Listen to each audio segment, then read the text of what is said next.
நான் சொல்றதை கேளு, அதெல்லாம் நீ பேசாத அப்படிங்கிற டோன் தான் அதில் வெளிப்படுகிறது. ஒரு கட்டத்தில் தமிழிசை சவுந்தரராஜன் சரின்னு சொல்லிட்டு ஓகேஜின்னு சொல்லிட்டு வர்றது தான் அதோட கான்வர்சேஷன். ஒருவேளை அமித்ஷா ஏன் இப்படி உடம்பு வச்சிருக்கீங்க, நல்லா உடம்பு பார்த்துக்குங்க, ஏன் இப்படி ஓயாம உழைக்கிறீங்க, ஏய் தேவா, என்ன உடனே நினைச்சிட்டு இருக்க நீங்க? இப்படியே உடம்ப பார்த்துக்குங்க. ஓ, உடம்ப பார்த்துக்கிடுங்க, இப்படிதான் நீங்க விசாரிப்பீங்க சார்? நானே அது மாதிரி சொல்றேன். மோடி விலைவாசியை குறைங்க, ஒழுங்கா இருங்க, உடம்ப பார்த்துக்கிடுங்க. மோடி, அமித்ஷா உடம்ப பார்த்துக்கிடுங்க சொல்லட்டுமா? என்ன சார், நானும் பாசமா சொல்றேன் சார். பாசமா சொல்லாங்க, விலைவாசியை கட்டுப்படுத்துங்க, வேளாள திண்டத்தை பாத்துங்க. மோடி பாசமா. நீங்க வந்து இப்படி கால் மேல கால் போட்டு உட்காந்துக்கிறீங்க, இப்படி கூப்பிடுறீங்க. உங்க வீட்டு வேலைக்காரங்களா அவங்க கூப்பிட்டு அவங்க வந்து எச்சரிக்கிறது இருக்குல்ல, இது என்ன ஆட்டிடியூட்? நான் என்ன சொல்றேன், இதே ஆட்டிடியூடோட நீங்க வந்து நிர்மலா சீதாராமன் உங்களால பேசிட முடியுமா? அப்ப தமிழிசை சவுந்தரராஜன் அப்படின்னா உங்களுக்கு இலக்காரமா போச்சா? அமித்ஷா அவர்கள் கூப்பிட்டு பேசுறாரு. ஏன் நிர்மலா சீதாராமன் இருக்கலாம், நீங்க ஏன் நிர்மலா சீதாராமன் எடுத்துறீங்க? ரைட், வண்டி ஏங்க நிக்குதுன்னா கடலுக்குள்ள போன மீனவர்களை காணணும் வாயில வைத்து அடிச்சுட்டு அழுறாங்க. நிர்மலா சீதாராமன் வந்து அங்க வந்து பேசுகிறார். வாயமுடு, ஏய் நீ நான் பேசுறத கேக்குறியா இல்லையா? அப்ப நான் பேச வேணாமா? வாயமுடு. இது அங்க. இதே நிர்மலா சீதாராமன் கோயில் இருக்கக்கூடிய அந்த பார்ப்பனர்கள் அவங்க சொல்றாங்க, சாமி வர்ற வழியில பிரகாரம் வர்ற வழியில கொஞ்சம் அசுத்தமா இருக்கு. உடனே அங்க இருக்கிற அதிகாரி கூப்பிட்டு என்ன நடக்குதுங்க? அவரு அம்மா நான் சுத்தம் பண்றேன். என்னன்னா அவங்க பண்ண மாட்டாங்க, அவங்களுக்கு அதெல்லாம் தெரியாது. இந்த பக்கம் நிற்கிற அதிகாரியிடம் அவர் காட்டிய ஆணவமும் தோரணையும் வேறு. எங்கே இருந்து வருது இது? எஸ்.வி. சேகர் என்ற ஒரு நாடக நடிகர். அண்ணாமலைக்கும் அவருக்கு ஆகமாட்டேக்கு சண்டை. அவர் வெளிப்படையா திட்ட ஆரம்பிச்சிட்டார் அண்ணாமலையா. மக்களால் நிராகரிக்கப்பட்டவர்களை திமிருடன் பின்வாசல் வழியாக அழைத்து அரியாசனத்தில் அமர்த்தினால் மக்களுக்கு இன்னும் வெறுப்பு தான் வரும். இதுதான் எஸ்.வி. சேகருடைய பதிவு. தமிழிசை சவுந்தரராஜனும் அண்ணாமலையும் தேர்தலில் போட்டியிட்டாவது தோத்தாங்க. அட்லீஸ்ட் நிர்மலா சீதாராமன் தேர்தலில் போட்டியிடலையே. எஸ்.வி. சேகர் ஏன் கேள்வி கேட்க மாட்டேங்கிறாரு? உங்கள் வெற்றிக்காக வகுத்தது அண்ணாமலை ஏத்துக்கலைன்னு எல்லாம் சொல்லியிருந்தாங்க. ஸோ ஒரு மாநில தலைவருக்கு எதிராக நீங்க இப்படி பேசக்கூடாது அப்படின்ற ஒரு கண்டிப்பா இருக்கலாம்னு ஒரு என்ன சொன்னாங்க தமிழிசை? என்ன சொன்னாங்க? ரவுடிகள் கட்சியில் சேர்த்துக் கொள்ளப்பட்டிருக்கிறார்கள். ரவுடிகள் கட்சியில சேரலையா? அது வெளிப்படையா சொல்றதுங்கிறது கட்சிக்கு அவப்பெயர்ல. ரவுடிகளை கட்சியில சேர்த்துக்கிறது தப்பு இல்ல, இப்படி கட்சியில எல்லாம் சேர்த்திருக்க கூடாதுன்னு ஒருத்தர் சொன்னது தப்பு. வெளியில ஏன் சொல்றீங்க? மக்கள்கிட்ட ஏன் சொல்றீங்க? கட்சிக்குள்ள பேசியிருக்கலாம், கமலாலயத்துக்குள்ள பேசியிருக்கலாம், இல்ல டெல்லி பாஜக தலைமையகத்துக்குள்ள பேசியிருக்கலாம். பொது இடத்தில் இப்படி பேசலாமா அப்படின்னு பொது இடத்துல வச்சு நீங்க கத்துவீங்க. தமிழிசை சவுந்தரராஜன் அவர்கள் நேற்று ஆந்திர முதல்வர் பதவியேற்பு விழாவில் போயிருக்கும்போது மேடையில் வச்சு அமித்ஷா அவர்கள்ட்ட பேசின ஒரு விஷயம் தொடர்ந்து வைரலாகுது. எல்லோரும் கண்டனம் தெரிவிச்சிட்டு இருக்காங்க. அது குறித்து உங்களுடைய பார்வை? இல்லை, என்ன பேசினாங்க அப்படிங்கிறத இரண்டு தரப்பும் விளக்குனா மட்டும்தான் நமக்கு என்ன பேசுனாங்கன்னு தெரியும். நாம் வந்து ஆடியோ கேட்கல, வீடியோ தான். ஆனால் அந்த வீடியோவின் மூலம் நம்மால் உணர்ந்து கொள்ள முடிகிறது. அந்த பாடி லாங்குவேஜ் சொல்லணும் இல்லையா? அந்த இப்போ நான் சிரிச்சுட்டே ஏய் பிச்சு போட நீ கொண்டு போட இப்படி பேச முடியாதுல்ல. அது வந்து கோமத்தனம் என்ன நினச்சிட்டு இருக்காரு ஒழுங்கா. அப்போது அந்த செய்கை, அவருடைய முகபாவம், அப்புறம் இவங்க வந்து ரெக்வெஸ்ட் பண்ணுறது, இவருடைய எதிர்வினை, அப்புறம் இவர் வந்து கடைசி ஓகேன்னு சொல்லி இவர் ஏதோ சொல்ல முற்படுகிறார், மறுப்பு சொல்ல முற்படுகிறார். அதை தாண்டி அவர் வந்து கடும் எச்சரிக்கை கொடுக்குறார். நான் சொல்கிறத கேளு, அதெல்லாம் நீ பேசாத அப்படிங்கிற டோன் தான் அதில் வெளிப்படுகிறது. ஒரு கட்டத்தில் தமிழிசை சவுந்தரராஜன் சரின்னு சொல்லிட்டு ஓகேஜின்னு சொல்லிட்டு வர்றது தான், இதுதான் அதோட கான்வர்சேஷன். அதில் பயன்படுத்தப்பட்ட வார்த்தைகள் என்ன, பேசப்பட்ட செய்திகள் என்னங்கிறதுல அவங்க ரெண்டு பேரும் சொன்னா தான் தெரியும். ஆனால் 100 விழுக்காடு ஒன்றும் உண்மை என்னன்னா, இவர் எச்சரிக்கிறார், இவர் தன் தரப்பு விளக்கத்தை சொல்ல முற்படுகிறார், அவர் அதை ஏற்க மறுத்து அமித்ஷா மீண்டும் எச்சரித்து நான் சொல்கிறதை கேளு, இதான் விஷயம். இது சின்ன பிள்ளைய கூட தெரியுது இதான் நடந்திருக்குது அப்படின்னு. இப்போ இங்கே என்ன கேள்வி அப்படின்னா, அப்போ ஒரு கட்சித் தலைவர் வந்து தன்னுடைய சபார்டினேட்டை, தன்னுடைய கட்சியை சேர்ந்த இன்னொரு நிர்வாகியை கண்டிக்கக்கூடாதா அப்படின்னா கண்டிக்கலாம், தப்பு இல்லை. ஆனால் அதுக்கு ஒரு வரமுறை இருக்குது. நீங்கள் அவர் ஒரு பெண், அதுவும் ஒரு மாநிலத்துடைய ஆளுநராக இருந்தவர், ஒரு டாக்டர் இல்லையா? நீங்கள் வந்து அவரை வந்து பொது வெளியில் எல்லாரும் முன்னாடியும் வச்சு நீங்கள் வந்து இப்படி கால் மேலே கால் போட்டு உட்காந்துக்கிறீங்க, இப்படி கூப்பிடுறீங்க. அவங்க வீட்டு வேலைக்காரங்களா அவங்க கூப்பிட்டு அவங்க வந்து எச்சரிக்கிறது இருக்குல்ல, இது என்ன ஆட்டிடியூட்? நான் என்ன சொல்கிறேன், இதே ஆட்டிடியூடோட நீங்கள் வந்து நிர்மலா சீதாராமன் உங்களால் பேசிட முடியுமா அப்படிங்கிறதா இன்றைக்கி சமூக வலைதளங்கள் முழுக்க எழுப்பப்படக்கூடிய கேள்வி. என் கேள்வி இல்லை, எல்லாரும் எழுப்புற கேள்வி என்ன. இதே மாதிரி நீங்கள் நிர்மலா சீதாராமன் பேசிடுங்க பார்க்கலாம். அப்போ தமிழிசை சவுந்தரராஜன் அப்படின்னா உங்களுக்கு இலக்காரமாக போச்சா அப்படிங்கிற கேள்வி எங்கிருந்து வருது அப்படின்னு சொன்னால், நீங்கள் இயல்பாகவே தமிழர்களையும் தமிழ்நாட்டையும் நீங்கள் என்னவா பார்க்குறீங்கிற ஒரு பார்வை ஒன்று. இன்னொன்று என்ன சொல்கிறது, இங்கே வந்து நீ இந்த அமித்ஷா மற்றும் நரேந்திர தாமோதரதாசினுடைய இந்த ஆணவ போக்கினால்தான் பாஜக இன்றைக்கி இவ்வளோ பின்னடைவை சந்தித்திருக்கிறது. இதை வந்து பாஜக ஆதரவு பத்திரிகைகளே எழுத தொடங்கிட்டாங்க. அப்போ இவ்வளவு தோல்விக்கு பிறகும் உங்களுக்கு இந்த ஆணவம் போகலையே அப்படிங்கிற கேள்வி இருக்குல்ல, இதுதான் அந்த கோபத்தினுடைய வெளிப்பாடு. மற்றபடி இது உங்கள் உட்கட்சி பிரச்சனை. தமிழிசை சவுந்தரராஜனுடைய சுயமரியாதை பாதுகாக்கப்பட வேண்டும் என்று நாங்கள் கவலைப்பட்டால் மட்டும் போதாது, தமிழிசை சவுந்தரராஜனும் கவலைப்படணும். அதனால் அது அவங்களுடைய பிரச்சனை. அவங்க வந்து எங்கள் தலைவர் என்ன எப்படி போயிட்டாலும் ஏசிட்டு போட்டு உங்களுக்கு என்னன்னு கேட்டால் நம்ம என்ன பண்ணுறது அதில்.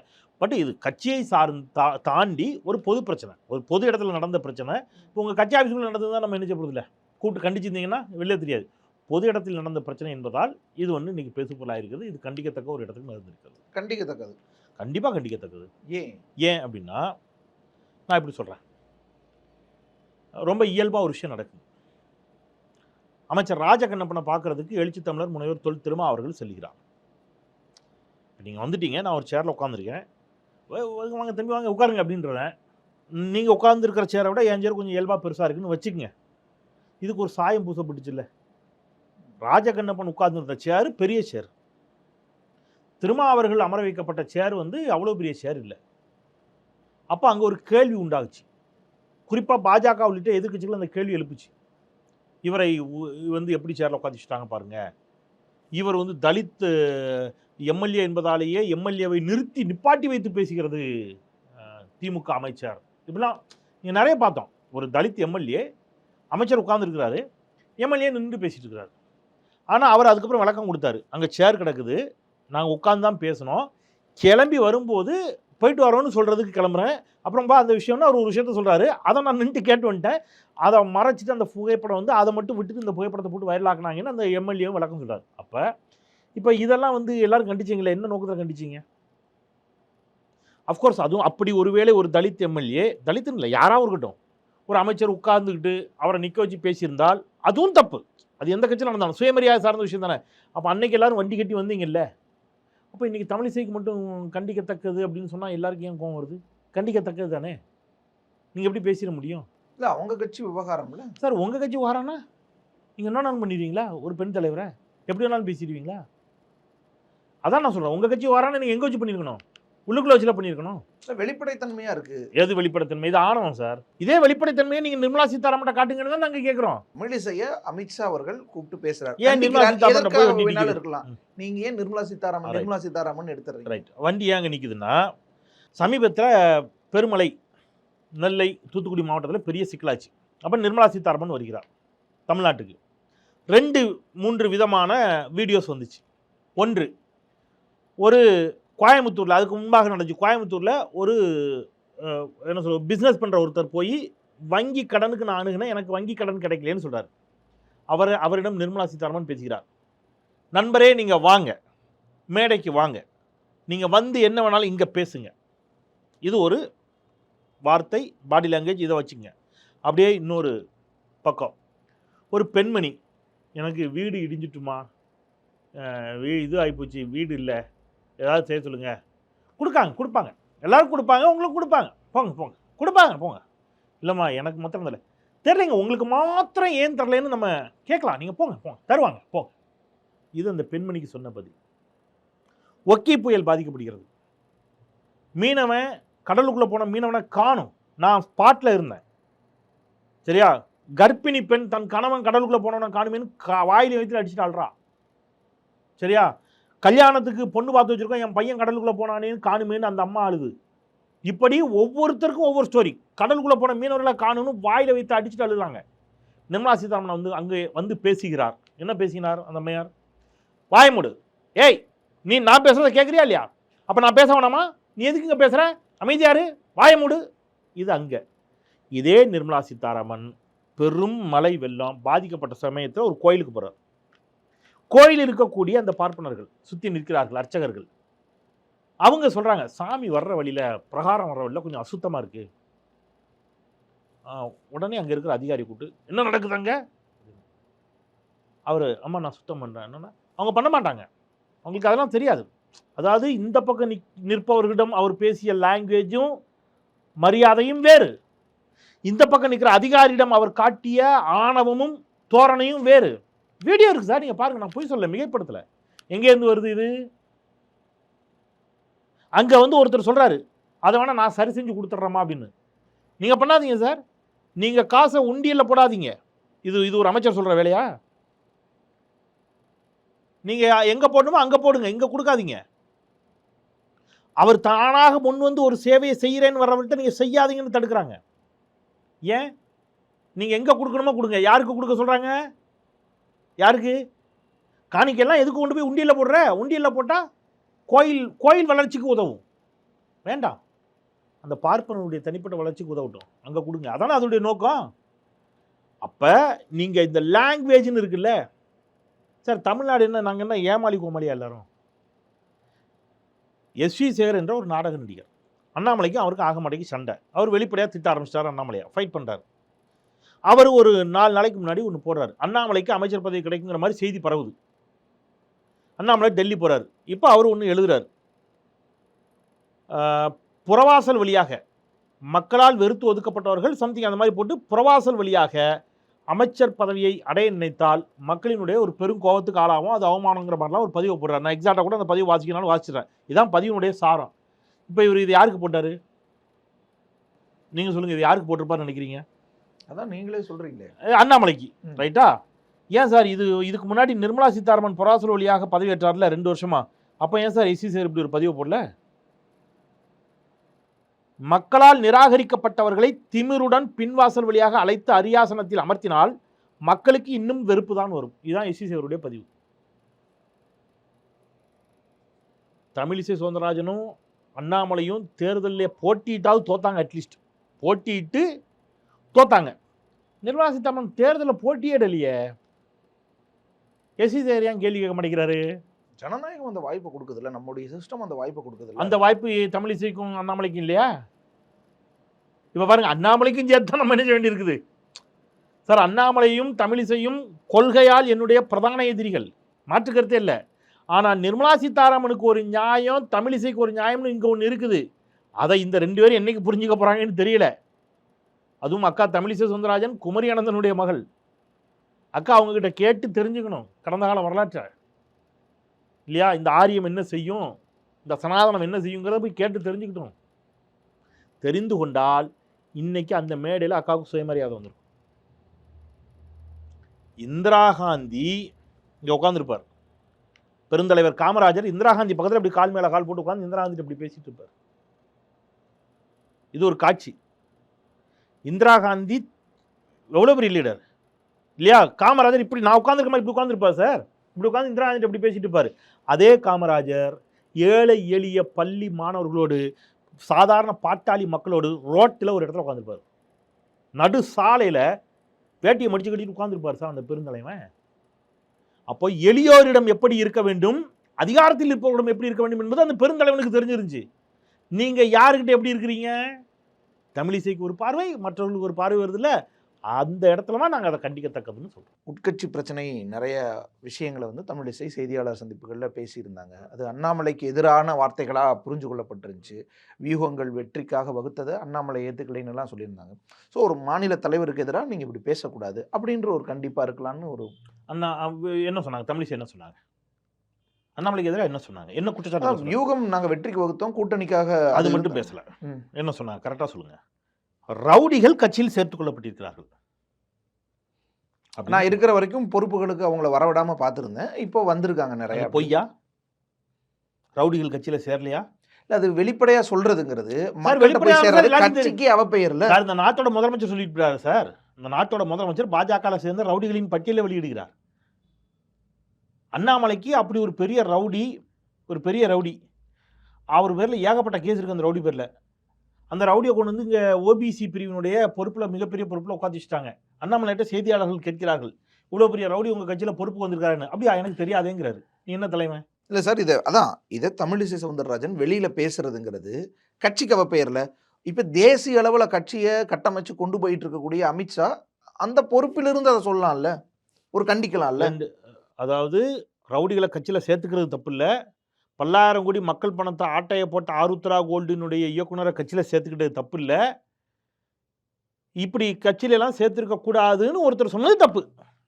வெளியில ஏன் சொல்றீங்க? மக்கள்கிட்ட ஏன் சொல்றீங்க? கட்சிக்குள்ள பேசியிருக்கலாம், கமலாலயத்துக்குள்ள பேசியிருக்கலாம், இல்லை டெல்லி பாஜக தலைமையகத்துக்குள்ள பேசியிருக்கலாம், என்கிட்ட தனியாக வந்து பேசியிருக்கலாம். இந்த மாதிரி வெளியில சொல்லாதீங்க, இப்படி பொது இடத்துல பேசாதீங்கன்னு அமித்ஷா சொல்லியிருக்கலாம்ல. அதை எங்க சொல்லணும்? பொது இடத்துல சொல்லுவாரோ சார்? உங்க நியாயம். பொது இடத்தில் இப்படி பேசாதீர்கள் என்ற அறிவுரையை தனி இடத்தில் தானே சொல்லியிருக்க வேண்டும். உங்களுக்கு வந்தா ரத்தம், எங்களுக்கு வந்தா தக்காளி சட்னி. என்ன பொது இடத்தில் இப்படி பேசலாமா அப்படின்னு பொது இடத்துல வச்சு நீங்க கத்துவீங்க.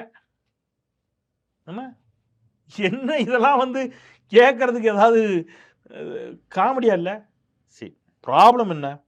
நீங்க வந்து அதுக்கப்புறம் கட்சி சார் இது தமிழிசை மட்டுமா முதல்ல இந்த குற்றச்சாட்டை சொல்லிக்கிறார்? பாஜக இருக்கிற எல்லா லீடர்ஸும் சொல்லிட்டாங்க. எஸ்சி சேர விடுங்க. இப்போ இன்னொருத்தர் பாஜகவுடைய முக்கிய நிர்வாகி அவரும் இதே குற்றச்சாட்டை சொன்னார். தங்க கடத்தலில் தொடர்புடையெல்லாம் கொண்டு வந்து கட்சியில் சேர்த்து வச்சிருக்கிறீங்க, வார் ரூம்ங்கிற பேரில் அடிச்சாட்டியம் பண்ணுறீங்க. கல்யாணராமன் இவங்க அதே மாதிரி சொன்னாங்க, காயத்ரி ராம் அதே மாதிரி சொன்னாங்க. வெளியில் போயிட்டாங்க போராடி. கட்சிக்குள்ளே இவர் வந்ததுக்கப்புறம் எவ்வளோ ஆடியோ, எவ்வளோ வீடியோ, எவ்வளோ பிரச்சனை, எவ்வளோ உட்கட்சியை சேர்ந்தவர்களுக்கு எதிராக எவ்வளோ பஞ்சாயத்து, எல்லாரும் தானே இந்த குற்றச்சாட்டை சொல்கிறாங்க. அப்போ எல்லாரும் சொல்லி நீங்கள் நடவடிக்கை எடுத்துட்டீங்கன்னு அந்த பிரச்சனை இல்லை. எல்லாரும் சொல்லிய பிறகு நீங்கள் நடவடிக்கை எடுக்கலை. சொந்த கட்சிக்காரர்களுக்கு எதிராக வார் ரூமை வைத்து அண்ணாமலை செயல்படுகிறார் அப்படின்னு அவங்க குற்றம் சாட்டுறாங்க. ரவுடிகளையும் கட்ட பஞ்சாயத்து செய்கிறவங்களையும் மக்கள் பணத்தை கொள்ளையடித்தவர்களும் கட்சியில் சேர்த்ததா அவங்க ஆதரவாளர்களே குற்றம் சாட்டுறாங்க. வெளிப்படையாக யூடியூப்லேயும் மீடியாலையும் அவங்களே பேசிட்டாங்க. கூட்டணி கட்சியை சேர்ந்தவர்களை காயப்படுத்துகிறார், கூட்டணி கட்சிகளுடைய தலைவர்களை சம்பந்தம் இல்லாமலே பேசி காயப்படுத்துகிறார் அப்படின்னு கூட்டணி கட்சியை சேர்ந்தவர்களும் தொடர்ந்து சொன்னாங்க. இது எதுக்குமே நடவடிக்கை எடுக்கல. தேர்தலில் தோல்வி. இப்போ யார் பொறுப்பேற்றுக்கணும்? இந்த தோல்விக்கு பொறுப்பெடுத்துக் கொள்ள வேண்டியது தமிழிசை சவுந்தரராஜனா, நயனா நாகேந்திரனா, அண்ணாச்சி பொன்னாரா, இவர் எல் முருகனா, அல்லது அண்ணாமலையா? யார் பொறுப்பெடுத்துக்கணும் தமிழ்நாட்டில்? இல்லை சார், நீங்கள் வெற்றி பெறக்கூடிய கட்சி தோல்வி அடைஞ்சால் மாநில தலைவர் பொறுப்பெடுத்துக்கலாம்னு சொல்லலாம். தோத்துக்கிட்டு இருக்கக்கூடிய கட்சி, அதுவும் ரொம்ப சொற்ப வாக்கு வாங்கக்கூடிய ஒரு கட்சியை இவ்வளோ பர்சன்டேஜ் நான் உயர்த்தி இருக்கேன், ரெட்டை இலக்கத்தை கொண்டு வந்திருக்கேன் அப்படின்னு சொல்றது அதுவே பொய். யார்கிட்ட இந்த காது குத்துற வேலையெல்லாம் எங்கேயாவது வேற எங்கேயாவது கொண்டு போய் வைக்க சொல்லுங்க. அண்ணாமலை டவுசர் போட்டு பள்ளிக்கூடத்தில் சுற்றிட்டு இருந்த காலத்தில் தமிழ்நாட்டில் பாஜகவுக்கு வேலாயுதம்ங்கிற ஒரு எம்எல்ஏ பத்மநாபபுரம் தொகுதியிலேருந்து வந்துட்டார். அண்ணாமலை முழுக்கால் சட்டை கூட போட்டிருக்க மாட்டாப்ல. அப்போ டவுசர் போட்டு லிட்டரலாக டவுசர் போட்டு ஸ்கூலில் சுற்றிட்டு இருந்த ஸ்கூல் பையனாக விளையாண்டுட்டு இருந்த காலகட்டம் கன்னியாகுமரியில் உருவாயிருந்துச்சு. அப்புறம் நான் 2014 வாங்க, 2014 யார் கூட சார் கூட்டணி? அதிமுக இருந்துச்சா? தேசிய ஜனநாயக கூட்டணி தான் சார். யாரெல்லாம் இருந்தாங்க? பாமக, தேமுதிக, மதிமுக, பாஜக. 2 இடங்களில் வெற்றி பெற்றுச்சா இல்லையா? அந்த அணி யார் தலைவர்? அப்போ அண்ணாமலையா தலைவர்? சரி, அதுக்கு முன்னாடி 5 இடங்களில் 6 இடங்களில் 9 இடங்களில் போட்டி போட்ட பொழுது பாஜக வாங்கிய ஓட்டு எவ்வளோ நான் சொல்லட்டுமா?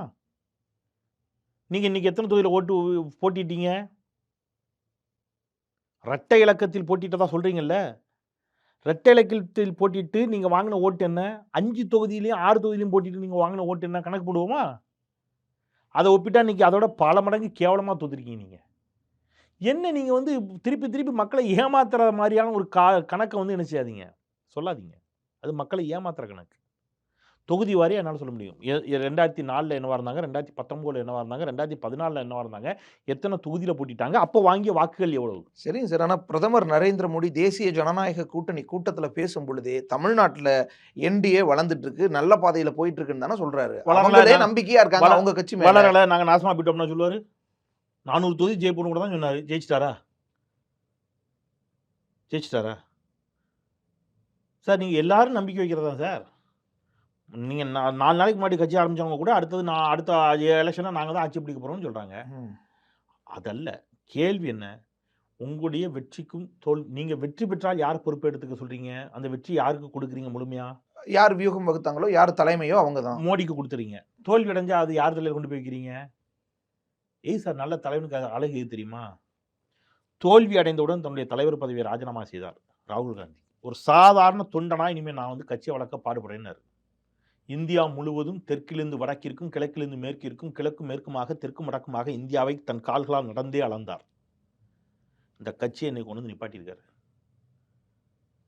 அவன் தலைவன். ரைட்டா? வாஜ்பாயும் அத்வானியும் வளர்த்து வச்ச கட்சியில் நீங்கள் வந்து உட்கார்ந்து எல்லா சீனியர் லீடர்ஸையும் ஓரங்கட்டிட்டு நீங்கள் இன்றைக்கி பெருமை பேசுகிறதெல்லாம் ஒன்றுமே இல்லை. சரியா? அது வேற. காங்கிரஸ் செய்த தவறுகளால் இன்றைக்கு பாஜக ஆட்சியில் இருக்கிறது. அந்த தவறுகளை சரி செய்வதற்கு இப்போ ராகுல் காந்தி போராடிக்கிட்டு இருக்காரு. இதுதான் ஃபேக்ட். ஆனால் இவங்க ஏதோ பெரிய லீடர்கள் அல்லது ஒரு மாபெரும் தலைவர்கள் என்பது போலும் இவர்களுடைய இதால் வெற்றி பெற்றது அப்படிங்கிற தோற்றமும் வந்து இங்கே எந்த இடத்துலையும் லாஜிக்கே இல்லை. அதுவும் இல்லாமல் இப்போவும் நான் ஒரு விஷயத்த சொல்கிறேன். இப்போ வந்திருக்கிற அதிர்ச்சி செய்தி, 140 தொகுதிகளில் பதிவான வாக்குகளை விட எண்ணப்பட்ட வாக்குகள் அதிகம். என்ன சார் சொல்றீங்க? ஆமாம் சார். அது எப்படி சார் என்ன முடியும்? எலெக்ஷன் கமிஷனோட இது சார். 140 தொகுதியில் பதிவான வாக்குகளுக்கும் எண்ணப்பட்ட வாக்குகளுக்கும் இடையில் இருக்கக்கூடிய வித்தியாசம். திருவள்ளூர் தொகுதியில் 5 லட்சம் வாக்குகள் வித்தியாசத்தில் யார் வெற்றி பெற்றா? காங்கிரஸ் ஜெயிச்சது. காங்கிரஸ் வெற்றி பெற்றுச்சு. அங்கே 16,000 ஓட்டை எண்ணவே இல்லை. தெரியுமா உங்களுக்கு? அப்படி எப்படி சார் விட முடியும்? நான் சொல்லலை சார், தேர்தல் ஆணையத்தோட இதில் இருக்குது. ஏன் என்னல? அதைத்தான் இப்போ நாங்கள் கேட்குறோம். நீங்கள் உங்களுக்கு புரியுற மாதிரி நான் எளிமையாக சொல்கிறேன் பிரச்சனை என்னங்கிறத. 17C பற்றி நான் ஏற்கனவே உங்ககிட்ட பேசியிருக்கேன், நம்ம பேட்டியிலே பேசணும். ஒரு தேர்தல் வாக்குப்பதிவு நடைபெற அன்றைக்கு வாக்குப்பதிவு முடிஞ்ச உடனே வரிசையாக உட்காந்துருப்பாங்க. மொத்தமாக ஒரு மிஷின் ஃபுல்லாகுதுன்னு வைங்க. அதில் எத்தனை ஓட்டு பதிவாக இருக்குது, ஓவராலாக பதிவான ஓட்டு அங்கே கணக்கில் இருக்கும். அதை எழுதிடுவாங்க. ரைட், இத்தனை ஓட்டு பதிவாயிடுச்சு. இப்படியே எண்ணி மொத்தமாக வாக்குப்பதிவு கடைசியாக முடியும் போது எல்லா பெட்டிகளையும் எடுத்து உள்ளே வச்சு சீல் வச்சு வைக்கும்போது மொத்தம் இத்தனை பெட்டி வச்சுருக்கோம், இத்தனை ஓட்டு இருக்குது கூட்டிடுவாங்க. இது ஒருத்தட்ட இல்லை, அங்கே இருக்கக்கூடிய எல்லா கட்சியோட ஏஜென்ட்ஸ்ட்டையும் இருக்கும். தேர்தல் நடத்தக்கூடிய அதிகாரி, அங்கே இருக்கக்கூடிய தேர்தல் அதிகாரி இந்த குறிப்பிட்ட பூத்தில் 100 ஓட்டு பதிவாக இருக்குது மொத்தமாக. ஓகேவா, எல்லாரும் பார்த்துக்கிட்டிங்களா? எல்லாரும் ஜக்கா தேவேந்திரன் கையெழுத்து போடுங்க, தம்பி நீங்கள் கையெழுத்து போடுங்க, நீங்கள் கையெழுத்து போடுங்க, எல்லாத்தையும் கையெழுத்து வாங்க. இதான் ஃபார்ம் 17C சார். இப்போ 100 ஓட்டு பதிவாக இருக்குன்னு செக் பண்ணி லாக் பண்ணியாச்சு சார் என்றாங்க சார். திறந்து 150 ஓட்டு இருக்குது சார். அப்படின்னா மால் ப்ராக்டிஸ் நடந்திருக்கு அதானே? இது ஒரு தொகுதியில். இன்னும் சில தொகுதியில் சீல் வச்சாச்சு சார், கொடுத்தாச்சு சார், 100 ஓட்டு சார். எண்ணும் போது 80 ஓட்டு இருக்குது சார். 20 ஓட்டை காக்கா தூக்கிட்டு போச்சா சார்? அப்படி இல்லை சார். இப்படி சார் எப்படி நடக்கும்? அதைத்தான் நானும் கேட்குறேன், எப்படி நடக்கும்? அப்போ நீ சொல்லி யார் சொல்லணும் இப்போ இதுக்கு விளக்கம்? அப்படி 140 தொகுதி இருக்கு. 140 தொகுதி. நான் உங்களுக்கு இன்னும் தெளிவாக ரிப்போர்ட் தரேன். நீங்கள் வந்து 300க்கு மேற்பட்ட தொகுதியில் இவங்க வந்து பண்ணியிருக்கக்கூடிய எக்ஸாக்டாக உங்களுக்கு சொல்கிறேன். வடக்கு மும்பையில் சார், ரைட்டா, 9,51,582 வாக்குகள் வந்து மொத்தமாக எண்ணப்பட்டுள்ள வாக்குகள். ஆனால் இவிஎம்மில் பதிவான வாக்கு 9,51,580. அதாவது 2 வாக்கு வந்து கூடுதலாக எண்ணியிருக்காங்க. அந்த தொகுதி வேட்பாளர் ஜெயிச்சது எவ்வளோ தெரியுமா? வெறும் 48 ஓட்டில் தான் ஜெயிச்சிருக்காரு. இப்போ அங்கே 2 ஓட்டு கூடுதலாக எண்ணியிருக்கிறாங்க. ராஜஸ்தானில் ஜெய்ப்பூரில் இவிஎம்மில் பதிவாகியுள்ள வாக்குகளில் 852 வாக்குகள் எண்ணப்படாமலே முடிவுகள் அறிவிக்கப்பட்டு விட்டன. போட்டியிட்ட பாஜக வேட்பாளர் ராஜேந்திர சிங் வெறும் 1,615 வாக்குகள் வித்தியாசத்தில் என்ன செஞ்சிருக்கிறாரு? வெற்றி பெற்றிருக்காரு. இப்படி 300க்கும் மேற்பட்ட தொகுதியில் சிக்கல் மிகச்சரியாக ரொம்ப எக்ஸ்ட்ரீம் சிக்கலாக 140 தொகுதியில் கண்டறியப்பட்டிருக்கிறது. 140 தொகுதியில் நான் சொல்கிறேன் இந்த கணக்கு. சத்தீஸ்கரில் காங்கர் அப்படிங்கிற தொகுதியில் இவிஎம்மில் பதிவாகியுள்ள வாக்குகளில் 950 வாக்குகள் எண்ணப்படாமலே முடிவுகள் அறிவிச்சிட்டாங்க. அங்கே வந்து பாஜக வெறும் 1,884 வாக்குகள் வித்தியாசத்தில் வெற்றி பெற்றிருக்குது. இப்போ இதுக்கெல்லாம் யார் பொறுப்பெடுத்துக்க போகிறது? பதிவான ஓட்டு வேற, எண்ணின ஓட்டு வேற. 362 தொகுதி மொத்தம் சார். மொத்தம் 543 தொகுதியில் 362 தொகுதிகளில் உள்ள இவிஎம்மில் பதிவாகி இருக்கக்கூடிய இந்த வாக்குகளில் 5,54,598 வாக்குகள் எண்ணப்படாமல் விடுபட்டுள்ளது. 5 லட்சம் வாக்குகள் சார், 1 2 இல்லை. யார் பேசுறது? அப்போ நீங்கள் இப்பவும் நான் சொல்கிறேன், இந்த தொகுதிகளில் எல்லாம் விவிபேட்டை எண்ணுனீங்கன்னா இன்னும் பெரிய சிக்கல் இருக்கும். இன்னும் நான் இப்போ சொல்கிறேன், இப்போ நீங்கள் வந்து நீட்டு தேர்வு மறுதேர்வுன்னு சொல்லிட்டீங்க. என்ன சொல்லியிருக்கிறீங்க? நீட்டில் குளறுபடி. அது இந்த மாணவர்கள் கருணை மதிப்பெண் பெற்ற மாணவர்களுக்கு மட்டும் அதானே? அதே தான் நான் சொல்கிறேன். இங்கே இந்த குழப்பம் வந்துட்டுல, குளறுபடி தானே. நீங்கள் மிக துல்லியம் நீங்களா சார்? இவிஎம் ஒரு ஏமாற்ற முடியாது. 100 ஓட்டுனா 100 ஓட்டு சார். ஆயிரக்கணக்கான ஓட்டில் இப்போ குளறுபடி நடந்திருக்கு. திருவள்ளூரில் 16,000 ஓட்டை எண்ணவே இல்லை. நீ சொன்ன ஓட்டுக்கு இனி என்னனாலும் ஜெயிப்பு ஒன்று தானே சார்? அது வேற சார். இந்த 16,000 ஓட்டு நான் என்ன சொல்கிறேன், இப்போ என்னுடைய டவுட்டை நான் சொல்கிறேன். 20,000 ஓட்டு வரைக்கும் அங்கே வந்து ஜெயிக்கிறதுக்கு வாய்ப்பு இருக்குன்னு இவங்க யூகிச்சு ஒரு 15,000 20,000 ஓட்டை மால் ப்ராக்டிஸ் பண்ணியிருக்கிறாங்க, முயற்சித்திருக்கிறார்கள். ஆனால் மக்கள் மிகப்பெரிய அளவில் வெற்றி வித்தியாசத்தை கொடுத்ததால் இவங்களுடைய முயற்சி தோல்வியில் முடிவடைந்திருக்கிறது. இது என்னுடைய டவுட். இப்போ நான் என்ன சொல்கிறேன், இந்த 4 ஓட்டு 5 ஓட்டு 45 ஓட்டு வித்தியாசம் இல்லைன்னா இங்கே ஜெயிச்ச இடம் இருக்குல்ல, இங்கெல்லாம் திருப்பி எண்ணுங்க. அல்லது இப்போ குளறுபடி நடந்ததுனால நீ நீட்டுக்கு மறு தேர்வு வைக்கிறல்ல, எங்கள் வீட்டு பிள்ளைகள் என்ன பாவம் பண்ணிச்சு? நீ பண்ண முட்டாள்தனம் அதானே. என் பிள்ளை பாவம் பண்ணிச்சா? நீட் எழுதுறதே பெருங்கொடுமை. இதில் அது கஷ்டப்பட்டு போய் எழுதிச்சு. நீ சார் நான் என்ன கேட்குறேன், ஐஏஎஸ் ஐபிஎஸ் கூட இப்படி எலெக்ஷன் நடத்தலை சார், இது எக்ஸாம் நடத்தலை சார். நீங்கள் ஐஐடிக்கு இப்படி தான் நடத்துறீங்களா? யூபிஎஸ்சி எக்ஸாம் இப்படி தான் நடத்துறீங்களா? நீட்டுக்கு மட்டும் ஏன் என் பிள்ளை இப்படி போட்டு டார்ச்சர் பண்ணுற? இவ்வளோ டார்ச்சர் பண்ணி அந்த பிள்ளை போய் எக்ஸாம் எழுதுச்சு. நீ வந்து டிலேவாக என்ன செஞ்சிருக்கிற, கொஸ்டின் பேப்பரை கையில் கொடுத்துருக்குற. அது ஓன் தவறு. அவனை சஸ்பெண்ட் பண்ணு. ஓன் தவறுக்கு இப்போ என் வீட்டு பிள்ளை திருப்பி போய் எக்ஸாம் எழுதணும். அப்போ உன்னுடைய தவறுக்கு என் பிள்ளை திருப்பி எக்ஸாம் எழுதணுங்கிறது நியாயம்னு சொன்னால் உன்னுடைய தவறு தானே தேர்தல். நீ திருப்பி ஏன் வாக்கு பதிவை நடத்தக்கூடாது? 140 தொகுதியிலும் மறுதி எலெக்ஷன் நடத்துங்க. 140 தொகுதி நடத்து சார், நாட்டோட ஆட்சி சார். என்ன சார் என்ன ஆகட்டும் சார், என்ன பிரச்சனை? இப்போ 140 ஒன்றும் ஆகல. மோடியுடைய விளம்பர செலவு கூட கம்மியாக தான் சார் ஆகும். மோடி இந்த நாட்டு மக்களுடைய வரிப்பணத்தில், உங்கள் வரிப்பணத்திலும் என் வரிப்பணத்திலையும் போடுற ட்ரெஸ்ஸை விட அதுக்கு செலவு கம்மி. நீங்கள் எழுதி தர்ற 140 தொகுதியில் நீங்கள் மறுதேர்தல் நடத்தி பாருங்க, 100 தொகுதிகளுக்கு மேல் பாஜக கேவலமாக தோக்குதா இல்லையான்னு. இன்னும் ஒருபடி மேலே போய் சொல்கிறேன், இந்த 140 தொகுதி மட்டுமா நீங்கள் வாக்குச்சீட்டில் நடத்தி பாருங்க ஓட்டை. 140 அப்போ இன்னும் மால் ப்ராக்டிஸ் நடக்கும்ல சார்? நடக்காதுங்கிறேன். எப்படி நடக்கும் சார்? போட்டியே மாற்றி வச்சிட மாட்டாங்க. அப்படித்தான் இந்திய தேர்தல் சார். அமெரிக்காவில் அப்படி தான் சார் நடத்தலாம். நீங்கள் மால் ப்ராக்டிஸே நடக்காது என்று சொன்ன இவிஎம்ல தான் இவ்வளோ மால் ப்ராக்டிஸ். நீங்கள் கேவலமாக தோப்பீங்க, நான் எழுதி தரேன். அப்போ இவ்வளோத்தையும் வச்சுக்கிட்டு நீங்கள் இதெல்லாம் மடை மாற்றுவதற்கு, எனக்கு இப்போ ஒரு டவுட் வருது. இதையெல்லாம் மடை மாற்றுவதற்காகத்தான் நீட்டு விவகாரத்தையே பாஜக செயற்கையாக ஏற்படுத்தியதோங்கிற டவுட்டே இருக்குது. தமிழிசை விவகாரம் கூட அந்த மாதிரி இருக்கும்னு கூட எனக்கு டவுட் இருக்குது. தமிழிசையை மேடையில் வச்சு பேச என்ன வேணாலும் பண்ணுவாங்க சார். இவங்க எல்லாம் மிகப்பெரிய நாடக நடிகர்கள். மக்களை இந்த தேர்தல் முடிவுகளிலிருந்து மடை மாற்றுவதற்கு, பிரச்சனையிலேருந்து மடை மாற்றுவதற்கு. இன்னொன்று, நீங்கள் தான் இதெல்லாம் பெருசாக்குறீங்க. ஒருவேளை அமித்ஷா ஏன் இப்படி உடம்பு வச்சிருக்கீங்க, நல்லா உடம்பு பார்த்துக்குங்க, ஏன் இப்படி ஓயாமல் உழைக்கிறீங்க? ஆமாம், அவர் 6 பேக் கூட இருக்கார்ல. ரெஸ்டடு என்ன சார்?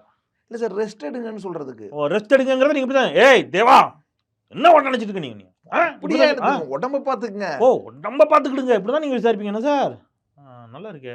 நானே அது மாதிரி சொல்கிறேன், மோடி விலைவாசியை குறைங்க, ஒழுங்கா இருங்க, உடம்பை பார்த்துக்கிடுங்க. மோடி, அமித்ஷா உடம்பை பார்த்துக்கிடுங்க சொல்லட்டுமா? என்ன சார், நானும் பாசமாக சொல்கிறேன் சார். பாசமாக சொல்லலாம்ல. விலைவாசியை கட்டுப்படுத்துங்க, வேளாள திண்டத்தை பார்த்துங்க மோடி, பாசமா. நீங்கள் தானே சொன்னீங்க, சொல்லுமா அப்படி? என்ன சார் நீங்கள் கலர் கலராக விட்றீங்களா சார்? இந்த ஜப்பானில் ஜாக்கி சாங் கூப்பிட்டாங்க, ஒரு அளவுக்கு பேசுங்க. இது வந்து பாசமாக சொல்கிறது, எங்களுக்கு தெரியாதுல்ல எது பாசம்னு. சார் அவங்களே மருத்துவர். நீங்கள் கருவில் இருக்கக்கூடிய குழந்தை இருக்கு இல்லையா, அந்த குழந்தைய ஸ்கேன் பண்ணுவோம். கருவில் இருக்கக்கூடிய குழந்தைய ஸ்கேன் பண்ணி அதனுடைய மூளை வளர்ச்சி அப்படி ஸ்கேன் பண்ணக்கூடிய மருத்துவர்களில் தலை சிறந்த மருத்துவர்களில் அவர் ஒருவர், தமிழிசை. அவருடைய கணவர் அதே மாதிரி மிகப்பெரிய மருத்துவர் சார். இங்கே பல விவிஐபிகளுடைய உயிரை காப்பாற்றியவர் டாக்டர் சவுந்தரராஜன். நான் என்ன சொல்கிறேன், அதெல்லாம் இருக்கட்டும், அவங்களுடைய திறமை. நீங்கள் அவங்களுடைய உடம்பை பார்த்துக்கிறத நீங்கள் இப்படி தான் சொல்லுவீங்களா இல்லையா? அப்படி பார்த்தா நீங்கள், நான் என்ன சொன்னேன், இதே மாதிரி நல்லா விசாரிங்களேன் நிர்மலா சீதாராமன்ட்ட. நீங்கள் ஏன் உடம்பையே பார்த்துக்கிறது இல்லை? கொஞ்சம் கவனமாக இருங்க, ஆரோக்கியத்தை பேணுங்க, போய் சொல்லுங்களேன். கேட்குறவங்க என்ன இருந்தால் நீங்கள் என்ன வேணாலும் சொல்லுவீங்க. அவங்களே இப்போ ரியாக்ட் பண்ணல. அவங்களே செய்தியாளர்கள் எப்படி இருக்கீங்கன்னு கேட்கும்போது அவங்களே காரில் ஏறி சிரிச்சுக்கிட்டே போயிட்டாங்க. ஒன்று வச்சுக்கோங்க, இங்கே வந்து ஒரு பெரும் கூட்டத்தை கோயிலுக்குள்ளே விட மாட்டேன்னு சொல்லி வச்சுருந்தாங்க. நீ கோயிலுக்குள்ளே வராத அப்படின்னாங்க. அவன்லாம் கம்முன்னு தான் இருந்தான். ஆனால் பெரியார் கேட்டார், அம்பேத்கர் கேட்டார். அவனே சும்மா இருக்கான், உனக்கு என்னன்னு கேட்க முடியாது. சுயமரியாதைக்கு யாருக்கு இழுக்கு வந்தாலும் அதை கேட்பது ஒரு பகுத்தறிவாளனுடைய கடமை. அவங்களுக்கே சுயமரியாதை இல்லை, அவங்களே கேட்கலன்னா விட முடியாது. அவருடைய அரசியலை நான் எதிர்ப்பேன் இல்லையா, அது வேற. சுயமரியாதைக்கு அவருக்கு ஒரு இழுக்கு ஏற்படுகிறது என்று சொல்லிக்கிட்ட பொழுது ஒரு தமிழனாக சுயமரியாதை காக்கப்பட வேண்டும் என் எண்ணத்திலிருந்து நாங்கள் கேட்குறோம். எப்படி வேணாலும் போட்டுனா விட முடியாதுல்ல, அப்படி விட முடியாதுல்ல. நன்றி சார், உங்களோட என்ன நீங்கள் பகிர்ந்து வரதுல முக்கிய நன்றி.